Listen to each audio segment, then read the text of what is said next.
Oi, meu amorzinho do Tendência, aula de Biologia com a professora Ana Lia para o terceiro ano, aula de citoplasma, aula 1. E olha só, meus amores, vamos pensar assim, a gente está agora na frente A, no volume 2 da apostila, exatamente. Para tu organizar tua mente, teu coração, vamos pensar. A Ana Lia dá aula de frente D. E aí eu dei tudo que tinha na apostila sobre taxonomia, vírus e bactérias. E aí, agora no volume 2, no volume 2 da frente D, entra no reino protista e no reino fungi, que o nosso amigo Geraldino vai ser o responsável por dar essa aula para vocês, porque ele gosta desse conteúdo, acha mais legal do que eu. Vou dizer que tem me perguntando ali, qual a parte da biologia que tu não gosta tanto? Achamos! E aí, eu gosto muito de citologia. Então a gente fez o seguinte: vamos pegar uma parte da citologia e dar pra mim? E aí tu fala daquela parte que eu não gosto muito. Então a gente fez esse mexe-mexe, bole-bole.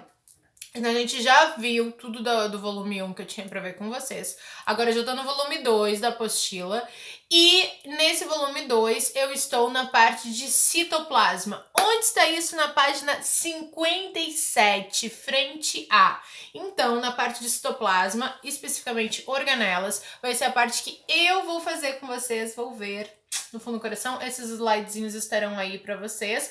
E depois que eu acabar as organelas, que é uma partezinha bem extensa, eu já entro na zoologia, volto para minha frente de coração, que é a frente D, tá? Mas não se preocupem, eu estou muito assim, ó.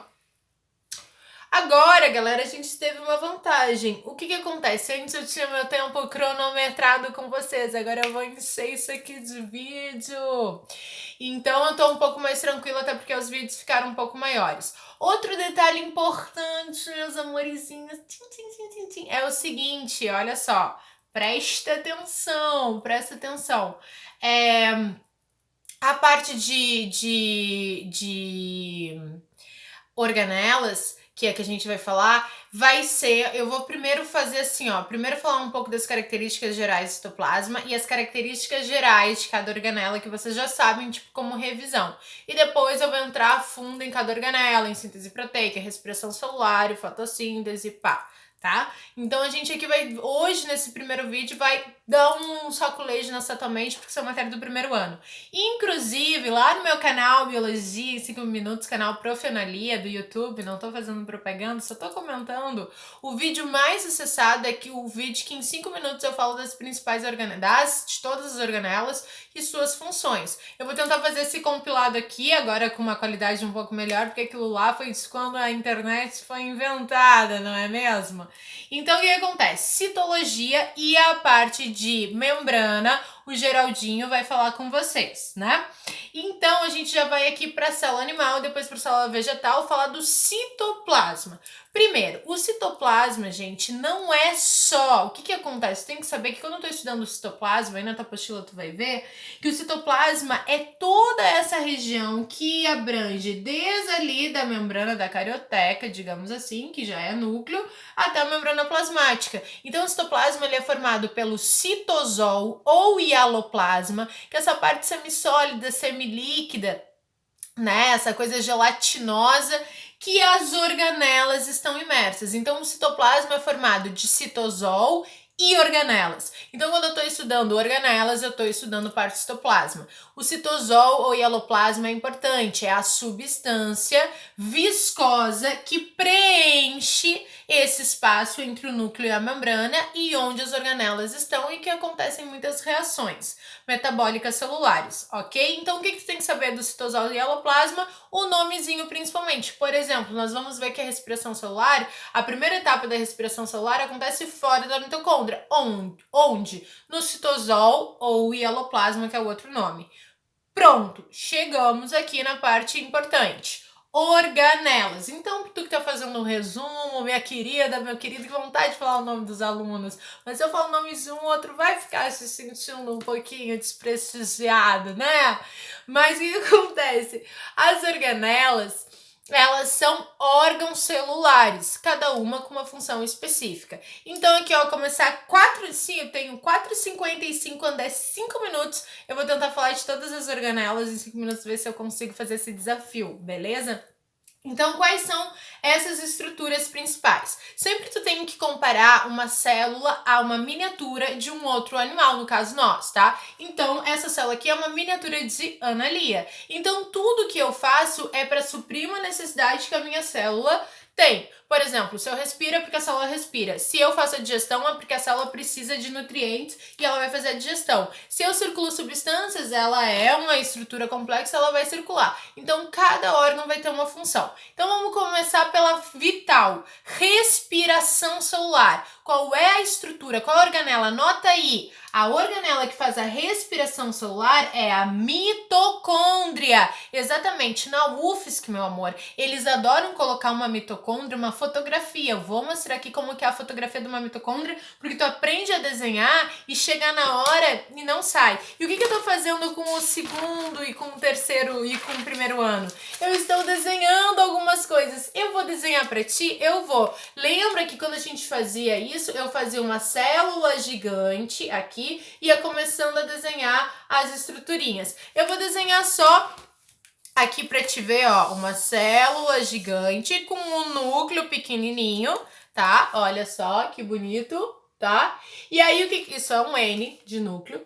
E aí, o que acontece? Que formato... Não vou ter 5 minutos aqui, eu tô falando de maneira mais pausada, então não vai dar. Se eu tivesse que desenhar a mitocôndria, como que eu ia desenhar? Eu ia desenhar assim, ó, uma bolinha, que na verdade é tipo um feijãozinho, com umas membraninhas aqui dentro. E o que essa mitocôndria ela faz? Ela tem a função de respiração celular. É só um resumo geral. Respiração celular. Só que além de respiração celular, ela é responsável pela produção de energia. Qual é a energia da célula? ATP. Então não esquece, função respiração celular e produção de ATP. Amor, tu tens que saber isso, ok? Porque que eu fico só na respiração celular e chega uma hora que pá. Em que células elas estão presentes? Em todas as células eucariontes. Exatamente, em célula animal e célula vegetal, ok? Porque a gente vai ver logo em seguida que a célula vegetal também faz respiração celular e produção de ATP, tudo normal. Outra organela, aqui é responsável pela digestão. Quando eu tô me alimentando de alguma coisa, eu tô quebrando os nutrientes para chegar ao nutriente da minha célula e lá até a digestão. Quem são os lisossomos? Os lisossomos, onde eles estão desenhadinhos aqui? Aqui mesmo, ó, são bolsinhas com enzimas. Exatamente, são bolsinhas com enzimas que estão dentro da célula, que tem a função de digerir. E inclusive, então, se eu fosse desenhar um lisossomo, eu costumo desenhar só o quê? Uma bolinha. Aí tu vai desenhar e vai colocar aqui um liquidinho dentro, tá? E colocar a legendinha do lisossomo. Qual que é o detalhe, gente? O lisossomo participa do processo de digestão. Como que a gente vai falar melhor dele? Como que se chama a digestão de partículas sólidas? Comer em latim é fago, então é fagostose. De partículas líquidas, beber se chama pino, então se chama pinocitose. Beleza. Aí eu já sei qual é a responsável pela respiração, que de produção de energia, né? A usina energética é a mitocôndria, digestão, o lisossomo. Outra coisa, tudo no nosso organismo precisa de circulação. Nosso sistema sanguíneo cardiovascular serve para circulação. Qual é a estrutura responsável pela circulação? Tem dois labirintos que se espalham pelo interior da célula, mas que principalmente estão na volta do núcleo. Se chama retículos endoplasmático. Se eu fosse fazer aqui na minha célula, lembra que a gente fazia lá no primeiro ano? A gente faz o quê? Como se fosse um zigue-zague. Como sempre aqui na volta do núcleo, claro que é um esquemático. Como que eles se chamam? Retículo endoplasmático. E tem de dois tipos. Tem um que é cheio de pontinhos. E esse é chamado de retículo endoplasmático granular, ou retículo endoplasmático granuloso, ou retículo endoplasmático rugoso, qualquer um desses nomes, tá? Hoje em dia é granular ou granuloso. E o outro se chama retículo endoplasmático agranular, ou agranuloso, ou liso. Às vezes pode ser A sigla REL, ou REA, retículo endoplasmático agranular, retículo endoplasmático granular REG. Qual que é o detalhe? Qual a diferença entre os dois? Os dois circulam substâncias. Só que o que tem os pontinhos, vamos para outra organela. Esses pontinhos são os ribossomos, que estão espalhados por todo o citoplasma. E qual a função do ribossomo, Analia?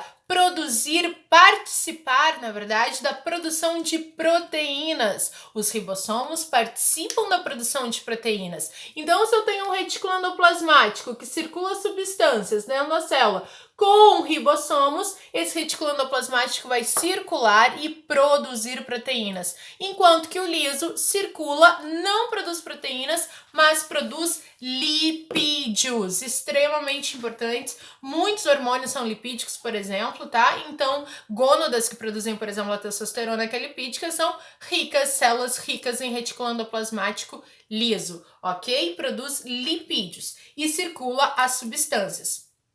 Outro detalhe importante, uma característica aqui, ó, já vou dar um toque bem importante, que tem caído bastante, uma função secundária e também, isso aqui primordial, do retículo endoplasmático liso, é participar da desintoxicação celular. Então anota isso, que é a UFSC vem sempre pedindo e a UDESC também, ok? Então, outro detalhe, vamos voltar no ribossomo. A organela, essa que são os pontinhos e que estão presentes em todas as células. Aqui, ó, olha só, eu vou chegar o celular perto para tu enxergar. Olha só, aqui ele tá mostrando, olha a Kurushita, nossa amiga. Olha que a gente tá vendo aqui, ó, o núcleo, e aqui tem o retículo endoplasmático com pontinhos, o retículo endoplasmático liso.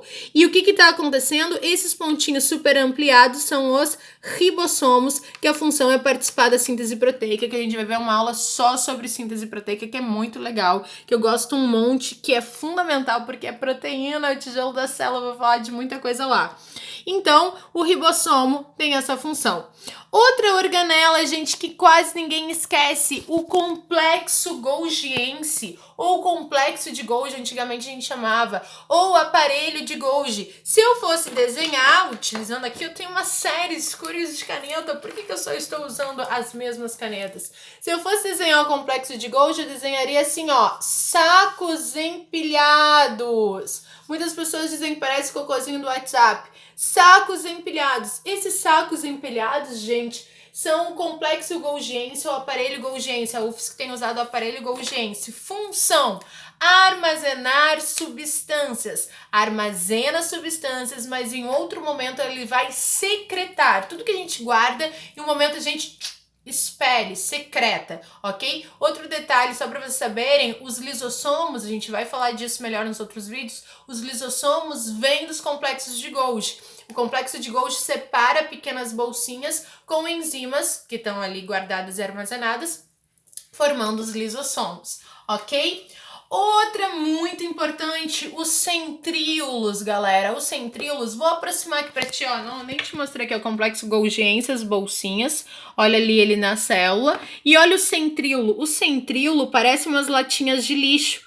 Dá pra ver que aqui são cilindros. Os centríolos, eles produzem cílios e flagelos. Exemplo de célula flagelada, o espermatozoide tem um flagelinho ali que serve para ele se locomover. E células ciliadas, por exemplo, não é as microvilosidades intestinais. A nossa traqueia, nosso trato respiratório todo tem microcílios na superfície das membranas que servem para ajudar a filtração, além dos nossos pelos do nariz, tudo isso tem pelinhos, micropelinhos que retêm essas impurezas do ar e acabam armazenando. E olha só que interessante, e elas retêm essas células ciliadas, porque a gente respira muito pela boca e às vezes nosso nariz não dá conta com os pelinhos. E onde que ficam guardadas as impurezas? Nas células caliciformes que tem aí na volta da traqueia, junto com as células ciliadas, que são células basicamente formadas de complexo de Golgi. Então olha que legal, eles retêm a impureza, os cílios produzidos pelos centríolos, e ficam guardados nas células caliciformes, que são glândulas unicelulares. Então tem essas células com puro complexo de Golgi, o muco fica lá dentro. E aí, quando a gente faz assim, ó, o que a gente fez? A gente acabou de limpar nossas células caliciformes, expeliu o muco que veio até aqui, a gente se engoliu de novo. Ai, que legal! Vai sair nas nossas fezes esse muquinho, pra vocês verem que tá tudo juntinho. E a outra coisa importante, gente, que os centríolos, além de produzir flagelos nos espermatozoides, produzir cílios em células ciliadas da traqueia, pô, só nessas duas células tem? Não, eles participam da divisão celular. E a gente vai ver como que eles participam da divisão celular. É de um jeito muito massa, muito legal, porque tem tudo a ver com fibras que eles produzem. Então, eles participam da divisão celular e se não houvesse eles na célula animal, não ia acontecer aí a mitose e a meiose. Outro detalhe muito importante, gente, que é a sempre esquecida organela, que tem um pouquinho de bullying com ela, que todo mundo esquece, o peroxissomo, que é uma bolsinha. Ah, não desenhei, Analia, você não desenhou. Por que tu não me disse, aluno? Garoto, garota, meu fofinho, minha fofinha, eu tô pensando no teu nome, tu acha que não? Eu tô pensando, mas eu não quero falar, porque se eu falar o nome de um de vocês... Ó, os centríolos, tipo umas latinhas de lixo, lindo, né?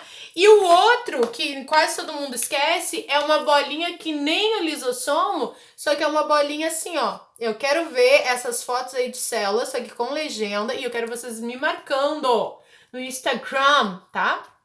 Ah, lá no teu primeiro ano a gente fez uma célula bem bonitinha. O nome dessas aqui são os peroxissomos, que tem a enzima catalase, que participa de processos de desintoxicação celular. Células hepáticas, ou seja, células do fígado, são ricas em peroxissomos, porque afinal há a função também de reticulado endoplasmático liso, que participa da desintoxicação. Os rins também têm, porque a catalase é uma enzima que quebra a água oxigenada, peróxido de hidrogênio, vamos ver isso nos próximos vídeos, mas ela participa principalmente da desintoxicação celular, então células que fazem a desintoxicação no nosso corpo, tipo as do fígado e as do rim, tem um de montão. Então, gente, nós falamos de todas as organelas. Foi mais de 5 minutos? Acho que foi, Analia. Mas eu queria que vocês tivessem essa visão geral. Agora a gente vai falar quais são, só que vendo rapidamente, muito importante. Os centríolos e os ribossomos não são organelas membranosas, não tem na sua volta a mesma constituição da membrana plasmática, como é o caso dos centríolos e dos ribossomos, tá? Então, tipo, isso é uma característica que às vezes o vestibular pode pedir. E a outra coisa que a gente sabe que a mitocôndria e o cloroplasto, que a gente vai ver nas próximas aulas, eles teriam uma teoria aí de endossimbiose, mas quase todas as outras têm a origem da membrana plasmática. Agora, mas eu não vou entrar nesse contexto, uma coisa muito importante que eu vou falar é que os ribossomos são as únicas organelas presentes em todas as células, inclusive as de bactéria. Se a gente der um pulo aqui, ó, na célula bacteriana, a gente vai ver que a única organela que está presente aí é o ribossomo, e todas as funções de digestão, circulação e tudo mais acontece, a gente já viu isso, no mesossomo, que é uma concentração de proteínas e enzimas próximos da membrana, porque ela é bem pequenininha. Valeu, fechou? Beijo, amo vocês. Nos próximos vídeos vamos ver detalhes de cada organela.